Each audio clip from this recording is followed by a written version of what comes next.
Gujarat, then in Jammu and Kashmir, do we then say that this is not one or two rogue elements who have fired off the hip without following orders, to say that this is a blatant disregard across the board for the ceasefire that has just been announced?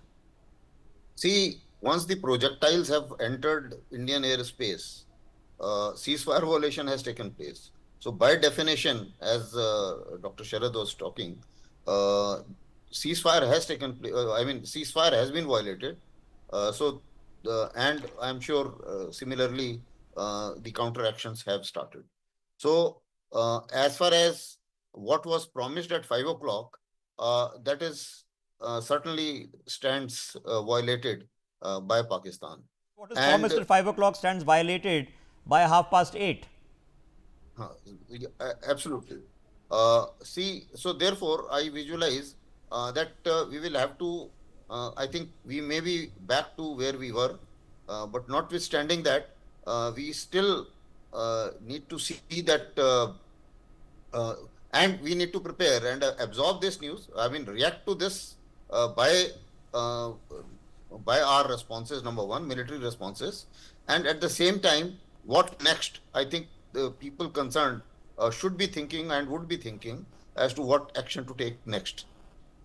Yes, it is reasonable to suggest that the entire country has been informed reliably at the highest levels that a ceasefire is in force, and the other side has broken it within 3.5 hours, and not in one spot. And I could have reasonably understood, as I mentioned to you, that okay, in a couple of places, especially in J&K, they've suffered a lot of damage. Local commanders are, itching for a fight because they want to return fire over what's happened in the past couple of days.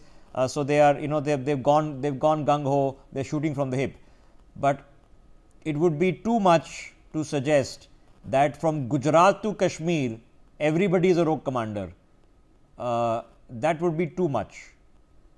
So I can only reasonably assess, in just practical means, that while we are not seeing reports of the heavy shelling and missile attacks that were seen last night, but I have to be cognizant of the fact that it's not even 10 o'clock Indian Standard Time, it's just past 9 o'clock Pakistani time. So now who knows?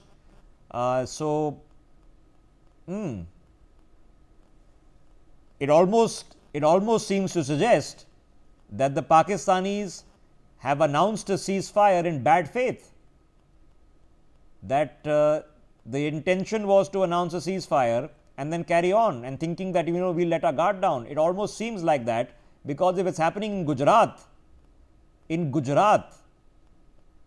Jammu and Kashmir, locals and all of us are used to the ceasefire violations which have been going on for 30 years.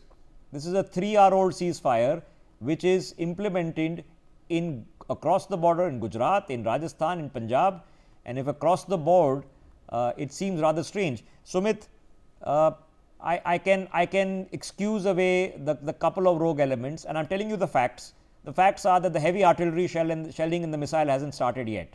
But again, I have to use the word yet. Who knows, it doesn't come in a couple of hours. So Sumit, once we get enough reports of enough sites, what is the assessment, reasonable assessment that we can make? I think the only assessment what I can get as looking at various, things where the information is coming from.